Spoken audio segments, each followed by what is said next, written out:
When you tell people you're an actor in Australia, the first question you get asked is, what have you been in? And the second question is, have you been in Home and Away?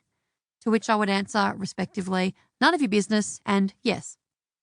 Blue Heelers was a police drama that was on air for 12 years, and it was great for actors in the Australian TV industry who didn't look like Victoria's Secret models but wanted to get some exposure on TV.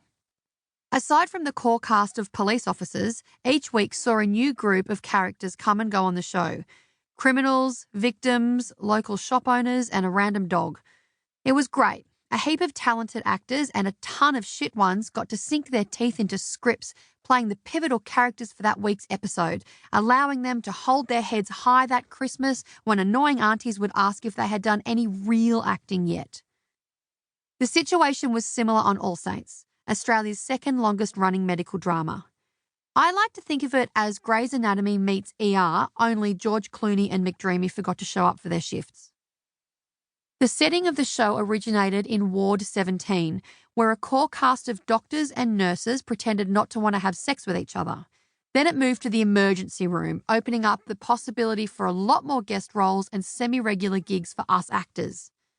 And this is where I met the late, great Mark Priestley. In 2004, I was working at a really shitty dress shop in Balmain, not the European brand pronounced Balmain, rather a suburb in the inner west of Sydney that houses fancy restaurants, excellent coffee, and a bevy of awesome, charismatic homeless men. Two of my favourites were DJ Darling Street and Michael, a gentleman who always wore a suit soiled with urine, his own, slept out the front of the police station, and at least once a week would walk down the main street of Balmain, waving around a wad of $50 notes and shouting, "Yep, that's fucking right, my bitches," to the tune of Elvis's Blue Suede Shoes. Balmain was awesome. It's the first place RP and I lived together. Our house was small and didn't really have a floor. There was carpet, but there wasn't much under it. We loved it there. On New Year's Eve, the place was sectioned off because the main street led down to Sydney Harbour and uninterrupted views of the Harbour Bridge, where at midnight, millions of dollars worth of fireworks would light up the city. So Balmain was a sought-after location on New Year's Eve. The only way in or out was to show the traffic controller your ID and address. Fancy. It was a magical suburb that you never had to leave. So when I scored a job at the local shitty clothing store, I was stoked. After working in the clothing store for about 6 months, I got an audition for All Saints as paramedic Bree Matthews. My audition consisted of dramatic looks off camera and made-up medical jargon. It was a guest role, just one episode, and I nailed it.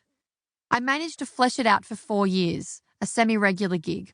Not because I'm a magical unicorn actor who can turn dust into an Oscar speech. We all know that only Marion Cotillard can do that.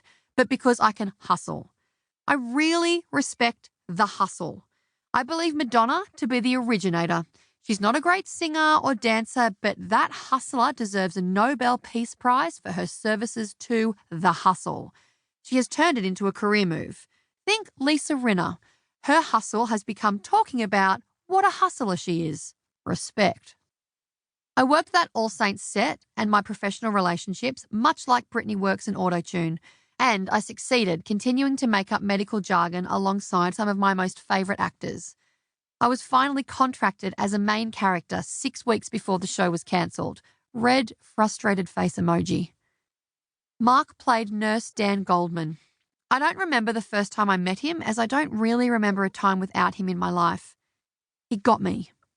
He knew what I was capable of as an actor before I even knew it. We would fuck around on set all the time, doing everything we could to put each other off. I was always worried I was going to get fired, but he never cared if he pissed people off.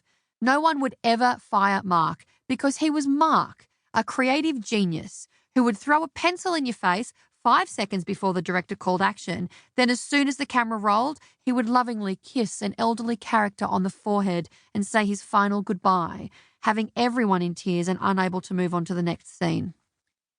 He was a comic genius and made me feel like I was one too. At one stage during my stint on All Saints, I was performing in a low-budget, not-for-profit theatre show, Boy Band, in which I played the band's choreographer. Did I mention I used to dance?